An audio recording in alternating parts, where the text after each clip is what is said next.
High guys, আসসালামু আলাইকুম। Myself Habibul Molla and welcome to my another blog. তো সবাই কেমন আছো? আশা করছি অনেক ভালো আছো। তো আমিও অনেক ভালো আছি।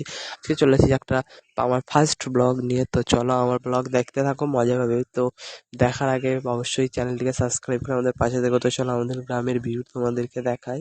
তো দেখতেই পাচ্ছ আমাদের গ্রামের ভিউ কতটা সুন্দর। তো দেখো এখানে আমাদের ভিউটা কত পরিমাণ সুন্দর। তো চলো দেখতে থাকো আমাদের ফুল ভিডিও। তো চলো, আমাদের দেখতে পাচ্ছ আমাদের মেন রোড এটা হচ্ছে।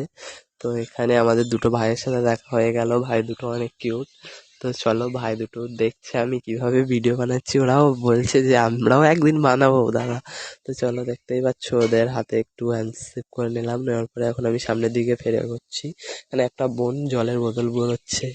তো চলো সামনের দিকে যায়। আর একটু সামনের দিকে যাওয়ার পরে আমাদের এখানটার কাদায় কি অবস্থা হয়ে রয়েছে দেখতেই পাচ্ছেন গাইস। আমি হাঁটার মতোই না, তবুও কষ্ট তোমাদের জন্য ভিডিও করছি। তো চলো সামনের দিকে যাই। আর একটু এখানে দেখতে পাচ্ছ আর একটা দিদির সাথে দেখা হয়ে গেল। হাই দিদি। ও হাই বললো গাইস। চলো আর একটু সামনের দিকে যাই। সামনের দিকে গিয়ে গাইস আমাদের পুকুরের মাছগুলোকে তোমাদের দেখাবো। তো চলো মাছগুলো দেখতে থাকো তোমরা। কত ছোট ছোট মাছ, এরকম মাছ কিন্তু ধরতে অনেক ভালো লাগে, অনেকেই মাছ ধরে। তো চলো দেখতে থাকো মাছগুলো কিভাবে আমি ধরতে পারি কি না।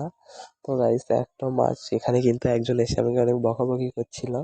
সে মাছগুলো আমাদের বাড়িরই আর কি, আমার বড় মা সম্পর্কে হয়, উনি এসে আমাকে বকাবকি করছিলেন। তো তার জন্য আমি ধরলাম না। মাছগুলোকে ঘা দিয়ে দিতে বললো। তো গাইস আমি এখন এখানে নামবো, নেমে মাছগুলোকে ঘা দিয়ে দেবো। তো চলো মাছগুলোকে ঘা দিয়ে দেওয়া যাক। 1 2 3। চলো ঘা দেওয়া হয়ে গেল। এখন আমরা সামনের দিকে এগিয়ে চলো আমাদের ভিউটা দেখাই তোমাদের। পুরো আমাদের পুরো পাশের